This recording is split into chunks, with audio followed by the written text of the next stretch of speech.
الحمد لله الذي خلق السماوات والأرض وجعل الظلمات والنور، ثم الذين كفروا بربهم يعدلون. هو الذي خلقكم من طين ثم قضى أجلا، وأجل مسمى عنده ثم أنتم تمترون. وهو الله في السماوات وفي الأرض، يعلم سركم وجهركم ويعلم ما تكسبون. وما تأتيهم من آية من آيات ربهم إلا كانوا عنها معرضين.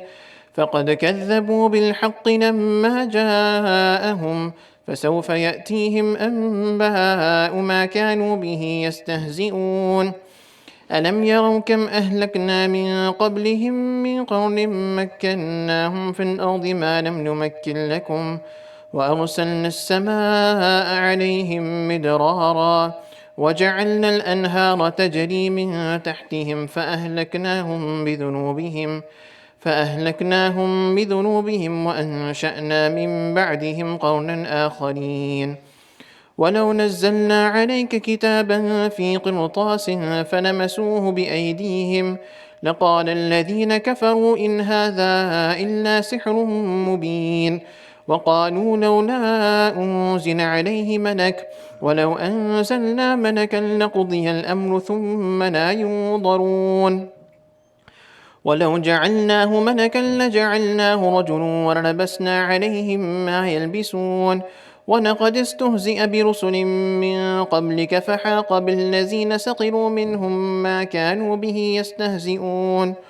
قل سيروا في الأرض ثم انظروا كيف كان عاقبة المكذبين. قل لمن ما في السماوات والأرض، قل الله. كتب على نفسه الرحمة ليجمعنكم إلى يوم القيامة لا ريب فيه. الذين خسروا أنفسهم فهم لا يؤمنون. وله ما سكن في الليل والنهار وهو السميع العليم. قل أغير الله أتخذ وليا فاطر السماوات والأرض وهو يطعم ولا يطعم. قل إني أمرت أن أكون أول من أسلم ولا تكونن من المشركين. قل إني أخاف إن عصيت ربي عذاب يوم عظيم. من يصرف عنه يومئذ فقد رحمه، وذلك الفوز المبين. وإن يمسسك الله بضر فلا كاشف له إلا هو، وإن يمسسك بخير فهو على كل شيء قدير. وهو القاهر فوق عباده وهو الحكيم الخبير. قل أي شيء أكبر شهادة؟ قل الله شهيد بيني وبينكم. وأوحي إلي هذا القرآن لأنذركم به ومن بلغ. أئنكم لتشهدون أن مع الله آلهة أخرى؟ قل لا أشهد. قل إنما هو إله واحد وإنني بريء مما تشركون. الذين آتيناهم الكتاب يعرفونه كما يعرفون أبناءهم. الذين خسروا أنفسهم فهم لا يؤمنون. ومن أظلم ممن افترى على الله كذبا أو كذب بآياته، إنه لا يفلح الظالمون. ويوم يحشرهم جميعا ثم يقول للذين أشركوا أين شركاؤكم الذين كنتم تزعمون؟ ثم لم تكن فتنتهم إلا أن قالوا والله ربنا ما كنا مشركين. انظر كيف كذبوا. ثم لم تكن فتنتهم إلا أن قالوا والله ربنا ما كنا به مشركين. انظر كيف كذبوا على أنفسهم وضل عنهم ما كانوا يفترون. ثم لم تكن فتنتهم إلا أن قالوا والله ربنا ما كنا مشركين. انظر كيف كذبوا على أنفسهم وضل عنهم ما كانوا يفترون. ومنهم من يستمع إليك وجعلنا على قلوبهم أكنة أن يفقهوه وفي آذانهم وقرا، وإن يروا كل آية لا يؤمنوا بها، حتى إذا جاءوك يجادلونك يقول الذين كفروا إن هذا إلا أساطير الأولين. وهم ينهون عنه وينأون عنه وإن يهلكون إلا أنفسهم وما يشعرون ولو ترى إذ وقفوا على النار فقالوا يا ليتنا نرد ولا نكذب بآيات ربنا ونكون من المؤمنين بل بدا لهم ما كانوا يخفون من قبل ولو ردوا لعادوا لما نهوا عنه وإنهم لكاذبون وقالوا إن هي إلا حياتنا الدنيا وما نحن بمبعوثين ولو ترى إذ وقفوا على ربهم قال أليس هذا بالحق قالوا بلى وربنا قال فذوقوا العذاب بما كنتم تفسقون قد خسر الذين كذبوا بلقاء الله حتى إذا جاءتهم الساعة بغتة قالوا يا حسرتنا على ما فرطنا فيها وهم يحملون على أوزارهم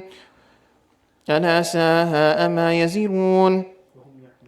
وهم يحملون أوزارهم على ظهورهم ألا ساء ما يزرون وما الحياة الدنيا إلا لعب وله وللدار الآخرة خير للذين يتقون أفلا تعقلون قد نعلم إنه ليحزنك الذي يقولون فإنهم لا يكذبونك ولكن الظالمين بآيات الله يجحدون ولقد كذبت رسل من قبلك فصبروا على ما كذبوا وأوذوا حتى أتاهم نصرنا ولا مبدل لكلمات الله ولقد جاءك من نبأ المرسلين وإن كان كبر عليك إعراضهم فإن استطعت أن تبتغي نفقا في الأرض أو سلما في السماء فتأتيهم بآية ولو شاء الله لجمعهم على الهدى فلا تكونن من الجاهلين إنما يستجيب الذين يسمعون والموتى يبعثهم الله ثم إليه يرجعون وقالوا لولا أنزل عليه آية من ربه قل إن الله قادر على أن ينزل آية ولكن أكثرهم لا يعلمون وما من دابة في الأرض ولا طائر يطير بجناحيه إلا أمم أمثالكم ما فرطنا في الكتاب من شيء ثم إلى ربهم يحشرون والذين كذبوا بآياتنا صم وبكم في الظلمات من يشاء الله يضلله ومن يشاء يجعله على صراط مستقيم قل أرأيتكم إن أتاكم عذاب الله أو أتتكم الساعة وغير الله تدعون إن كنتم صادقين بل إياه تدعون فيكشف ما تدعون إليه إن شاء وتنسون ما تشركون ولقد أرسلنا إلى أمم من قبلك فأخذناهم بالبأساء والضراء لعلهم يتضرعون فلولا إذ جاءهم بأسنا تضرعوا ولكن قست قلوبهم وزين لهم الشيطان ما كانوا يعملون فلما نسوا ما ذكروا به فتحنا عليهم أبواب كل شيء حتى إذا فرحوا بما أوتوا أخذناهم بغتة فإذا هم مبلسون فقطع دابر القوم الذين ظلموا والحمد لله رب العالمين قل أرأيتم إن أخذ الله سمعكم وأبصاركم وختم على قلوبكم من إله غير الله يأتيكم به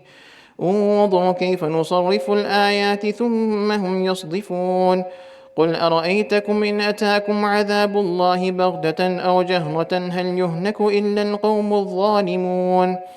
وما نرسل المرسلين إلا مبشرين ومنذرين فمن آمن وأصلح فلا خوف عليهم ولا هم يحزنون والذين كذبوا بآياتنا واستكبروا عنها أولئك أصحاب النار هم فيها خالدون فمن أظلم ممن افترى على الله كذبا أو كذب بآياته أولئك ينالهم نصيبهم من الكتاب حتى إذا جاءتهم رسلنا يتوفونهم قالوا أين ما كنتم تدعون من دون الله قالوا ضلوا عنا وشهدوا على أنفسهم أنهم كانوا كافرين. ذلك أن لم يكن ربك مهلك القرى بظلم وأهلها غافلون ولكل درجات مما عملوا وما ربك بغافل عما يعملون وربك الغني ذو الرحمة إن يشأ يذهبكم ويستخلف من بعدكم ما يشاء كما أنشأكم من ذرية قوم آخرين إنما توعدون لآت وما أنتم بمعجزين قل يا قوم اعملوا على مكانتكم إني عامل فسوف تعلمون من تكون له عاقبة الدار إنه لا يفلح الظالمون وجعلوا لله مما ذرأ من الحرث والأنعام نصيبا وجعلوا لله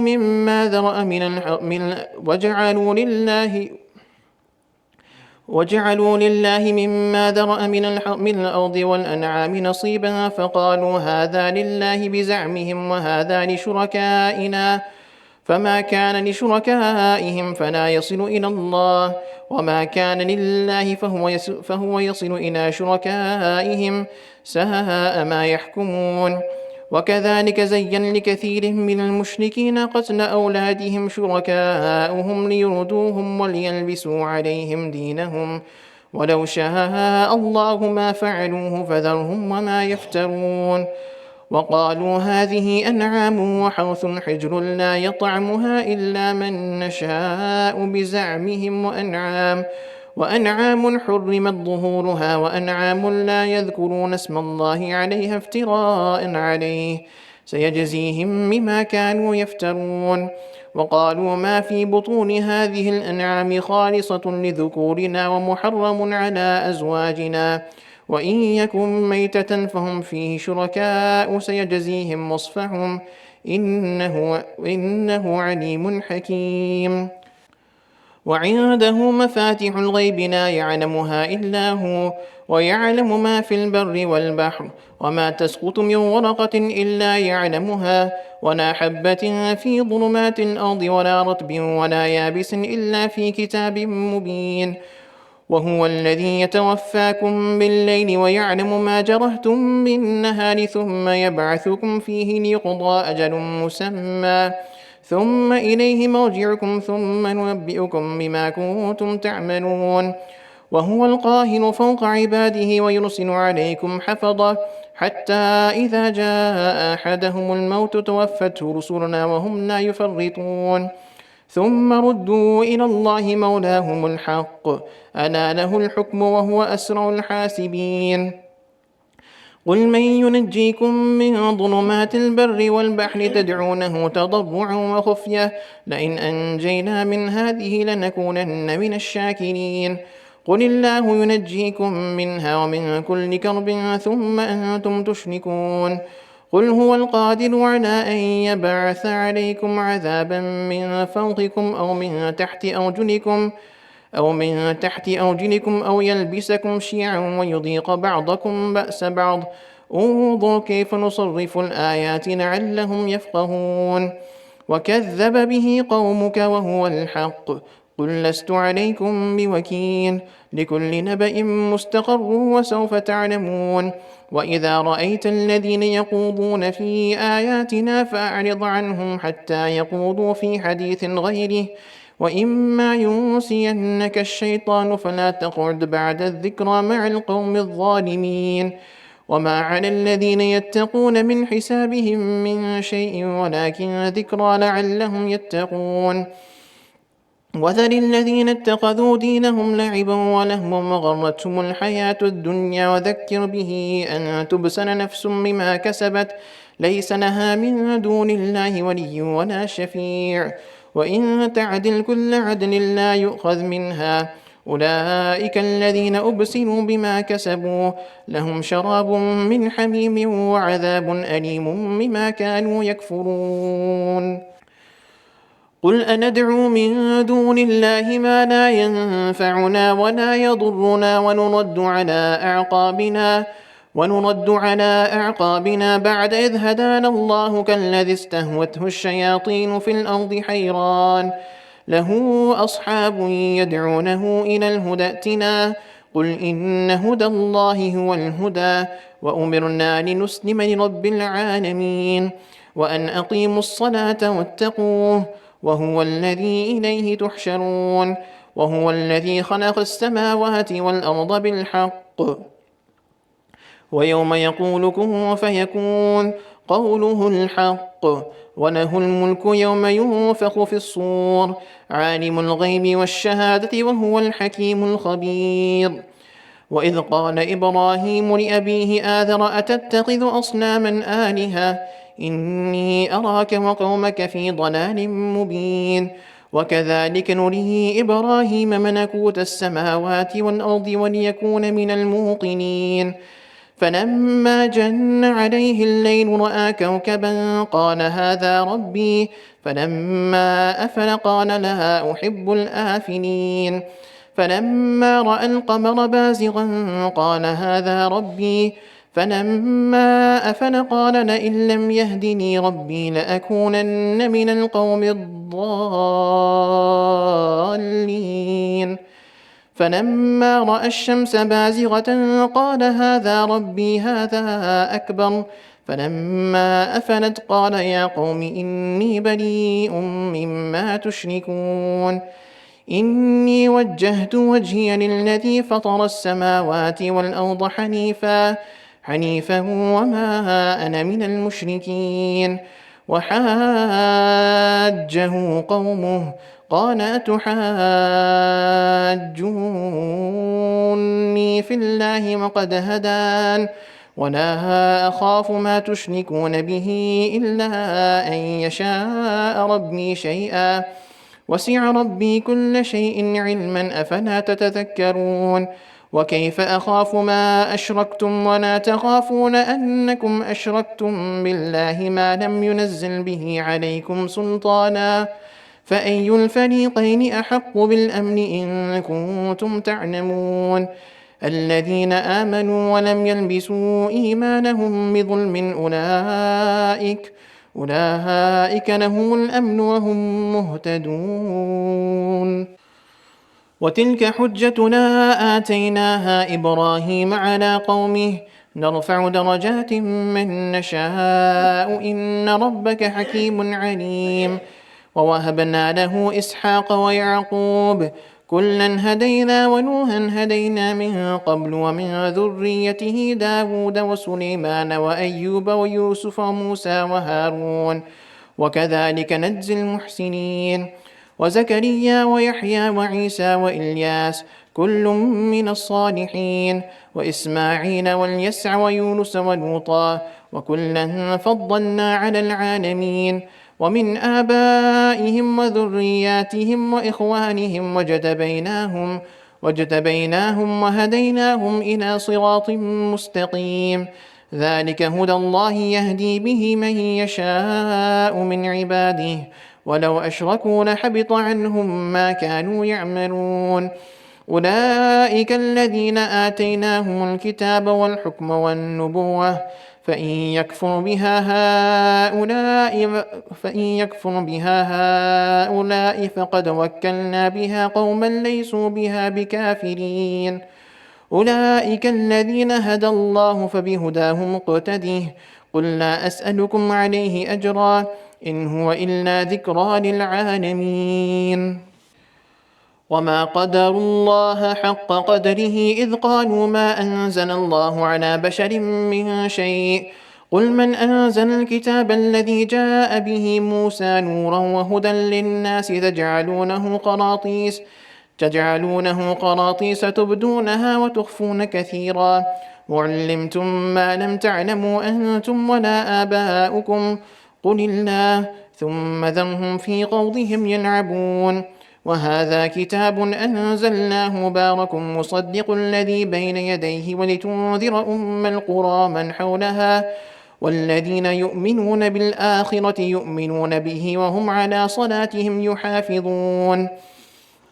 ومن أظلم ممن افترى على الله كذبا أو قال أوحي إلي ولم يوحى إليه شيء ومن قال سأنزل مثل ما أنزل الله ومن أظلم ممن افترى على الله كذبا أو قال أوحي إلي ولم يوحى إليه شيء ومن قال سأنزل مثل ما أنزل الله ولو ترى إذ الظالمون في غمرات الموت والملائكة باسطوا أيديهم أخرجوا أنفسكم اليوم تجزون عذاب الهون بما كنتم تقولون على الله غير الحق وكنتم عن آياته تستكبرون ولقد جئتمونا فرادا كما خلقناكم أول مرة وتركتم ما خولناكم وراء ظهوركم وما نرى معكم شفعاءكم الذين زعمتم أنكم فيكم شركاء لقد تقطع بينهم وضل عنهم ما كانوا يفترون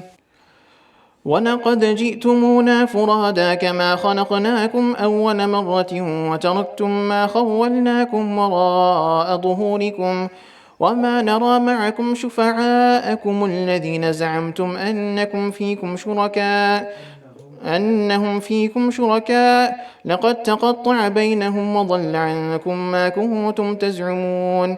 إن الله فالق الحب والنوى يخرج الحي من الميت ويخرج الميت من الحي ذلكم الله فأنى تؤفكون فالق الإصباح وجعل الليل سكنا والشمس والقمر حسبانا ذلك تقدير العزيز العليم وهو الذي جعل لكم النجوم لتهتدوا بها في ظلمات البر والبحر قد فصلنا الآيات لقوم يعلمون وهو الذي أنشأكم من نفس واحدة فمستقر ومستودع قد فصلنا الآيات لقوم يفقهون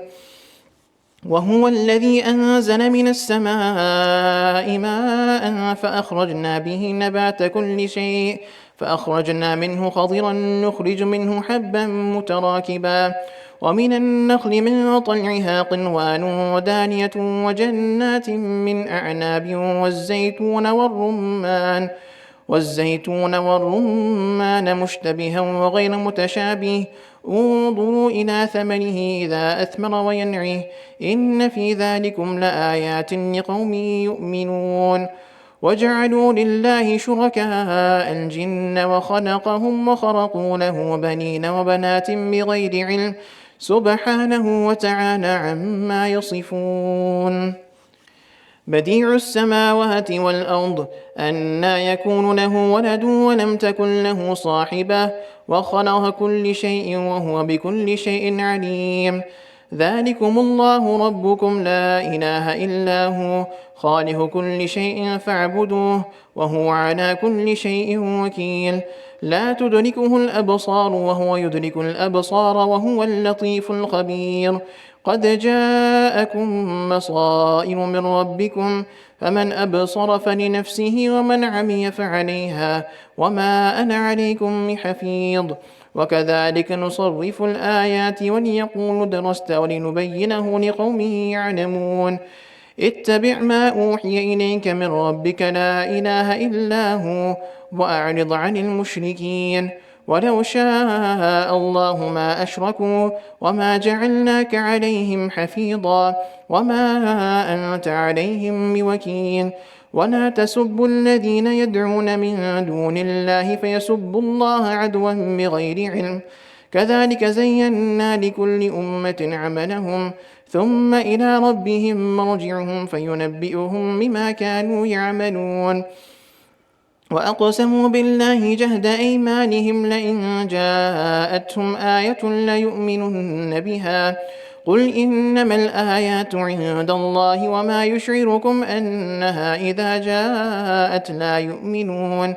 ونقلب أفئدتهم وأبصارهم كما لم يؤمنوا به أول مرة ونذرهم في طغيانهم يعمهون ولو أننا نزلنا إليهم الملائكة وكلمهم الموتى وحشرنا عليهم كل شيء قبلا ما كانوا ليؤمنوا إلا أن يشاء الله ولكن أكثرهم يجهلون وكذلك جعلنا لكل نبي عدوا شياطين الإنس والجن يوحي بعضهم إلى بعض زخرف القول غرورا ولو شاء ربك ما فعلوه فذرهم وما يفترون ولتصغى إليه أفئدة الذين لا يؤمنون بالآخرة وليرضوه وليقترفوا ما هم مقترفون أفغير الله يبتغي حكما وهو الذي أنزل إليكم الكتاب مفصلا والذين آتيناهم الكتاب يعلمون أنه منزل من ربك بالحق فلا تكونن من الممترين وتمت كلمة ربك صدقا وعدلا لا مبدل لكلماته وهو السميع العليم وإن تطع أكثر من في الأرض يضلوك عن سبيل الله إن يتبعون إلا الظن وإن هم إلا يخرصون إن ربك هو أعلم من يضل عن سبيله وهو أعلم بالمهتدين فكلوا مما ذكر اسم الله عليه إن كنتم بآياته مؤمنين وما لكم ألا تأكلوا مما ذكر اسم الله عليه وقد فصل لكم ما حرم عليكم إلا ما اضطررتم إليه وإن كثيرا ليضلون بأهوائهم بغير علم إن ربك هو أعلم بالمعتدين وذروا ظاهر الإثم وباطنه إن الذين يكسبون الإثم سيجزون بما كانوا يقترفون ولا تأكلوا مما لم يذكر اسم الله عليه وإنه لفسق وإن الشياطين ليوحون إلى أوليائهم ليجادلوكم وإن أطعتموهم إنكم لمشركون أومن كان ميتا فأحييناه وجعلنا له نورا يمشي به في الناس كمن مثله في الظلمات ليس بخارج منها فذلك زين للكافرين ما كانوا يعملون وكذلك جعلنا في كل قرية أكابر مجرميها ليمكروا فيها وما يمكرون إلا بأنفسهم وما يشعرون وإذا جاءتهم آية قالوا لن نؤمن حتى نؤتى مثل ما أوتي رسل الله أعلم حيث يجعل رسالته سيصيب الذين أجرموا صغار عند الله وعذاب شديد بما كانوا يمكرون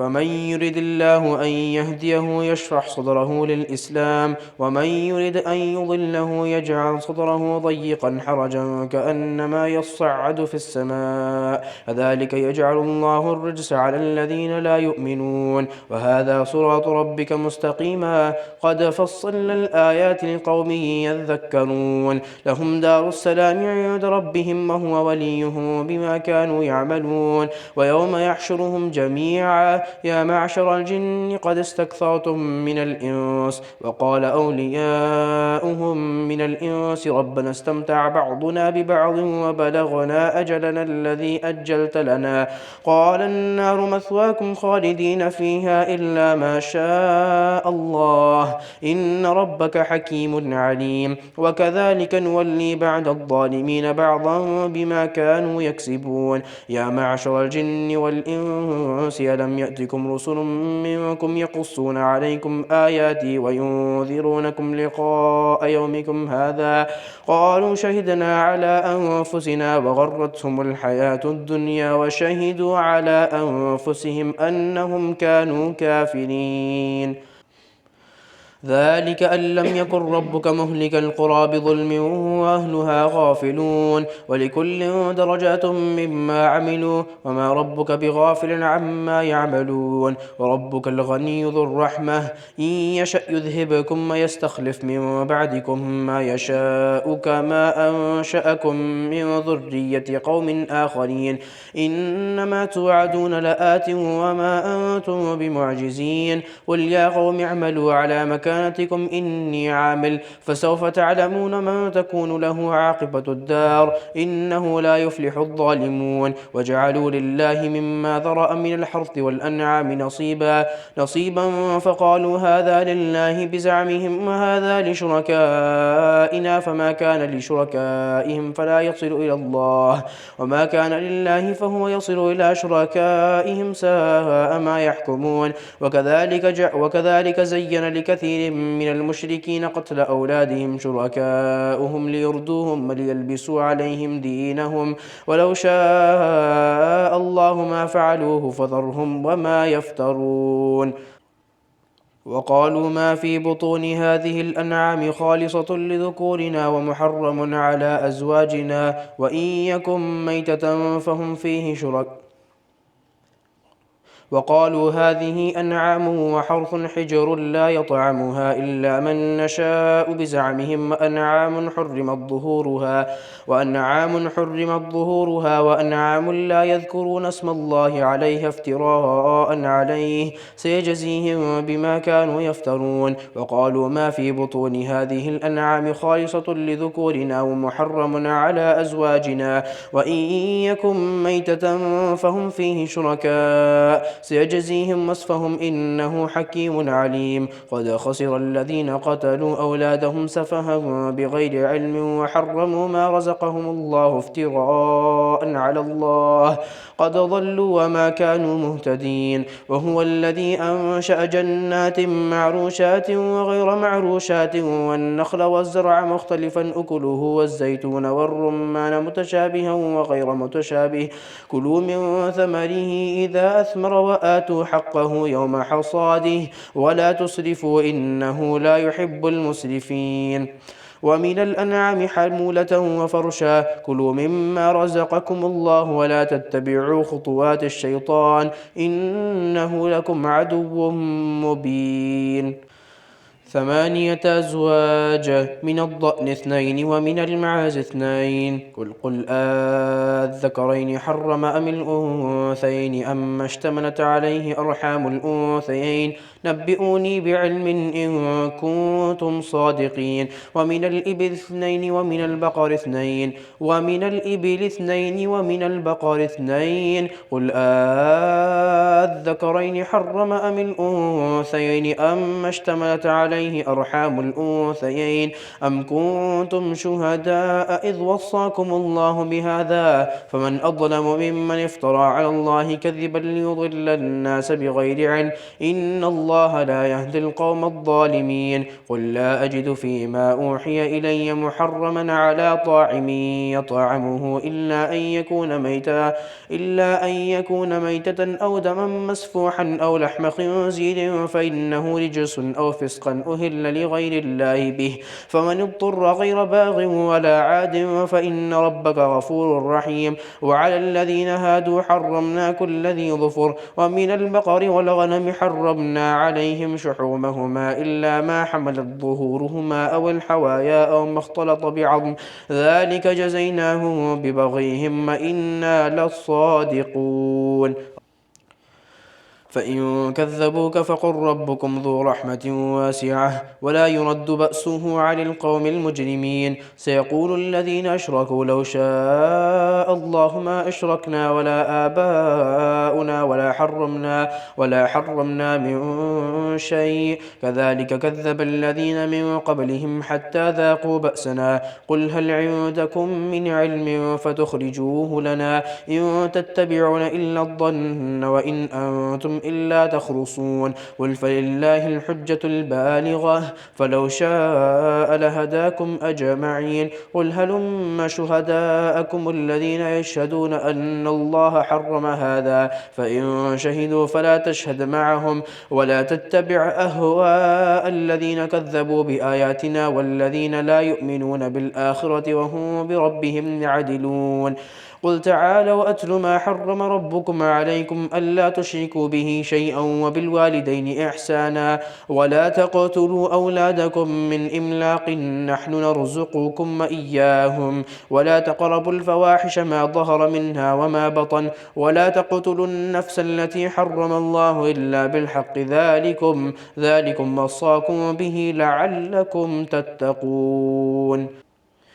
قل تعالوا أتل ما حرم ربكم عليكم ألا تشركوا به شيئا وبالوالدين إحسانا ولا تقتلوا أولادكم من إملاق نحن نرزقكم إياهم ولا تقربوا الفواحش ما ظهر منها وما بطن ولا تقتلوا النفس التي حرم الله إلا بالحق ذلكم وصاكم به لعلكم تعقلون ولا تقربوا مال اليتيم إلا بالتي هي أحسن حتى يبلغ أشده وأوفوا الكيل والميزان بالقسط لا نكلف نفسا إلا وسعها وإذا قلتم فاعدلوا ولو كان ذا قربى وبعهد الله أوفوا ذلكم وصاكم به لعلكم تذكرون وأن هذا صراطي مستقيما فاتبعوه ولا تتبعوا السبل فتفرق بكم عن سبيله ذلكم وصاكم به لعلكم تتقون ثم آتينا موسى الكتاب تماما على الذي أحسن وتفصيلا لكل شيء وهدى ورحمة لعلهم بلقاء ربهم يؤمنون أن تقولوا إنما أنزل الكتاب على طائف وهذا كتاب أنزلناه مبارك فاتبعوه واتقوا لعلكم ترحمون أن تقولوا إنما أنزل الكتاب على طائفتين من قبلنا وإن كنا عن دراستهم لغافلين أو تقولوا لو أنا أنزل علينا الكتاب لكنا أهدى منهم فقد جاءكم بينة من ربكم وهدى ورحمة فمن أظلم ممن كذب بآيات الله وصدف عنها سنجزي الذين يصدفون عن آياتنا سوء العذاب بما كانوا يصدفون هل ينظرون إلا أن تأتيهم الملائكة أو يأتي ربك أو يأتي بعض آيات ربك يوم يأتي بعض آيات ربك لا ينفع نفسا إيمانها لم تكن آمنت من قبل أو كسبت في إيمانها خيرا قل انتظروا إنا منتظرون إن الذين فرقوا دينهم وكانوا شيعا لست منهم في شيء إنما أمرهم إلى الله ثم ينبئهم بما كانوا يفعلون من جاء بالحسنة فله 10 أمثالها ومن جاء بالسيئة فلا يجزى إلا مثلها وهم لا يظلمون قل إنني هداني ربي إلى صراط مستقيم دينا قيما ملة إبراهيم حنيفا وما كان من المشركين قل إن صلاتي ونسكي ومحياي ومماتي لله رب العالمين لا شريك له وبذلك أمرت وأنا أول المسلمين قل أغير الله أبغي ربا وهو رب كل شيء ولا تكسب كل نفس إلا عليها ولا تزر وازرة وزر أخرى ثم إلى ربكم مرجعكم فينبئكم بما كنتم فيه تختلفون وهو الذي جعلكم خلائف الأرض ورفع بعضكم فوق بعض درجات ليبلوكم فيما آتاكم إن ربك سريع العقاب وإنه لغفور رحيم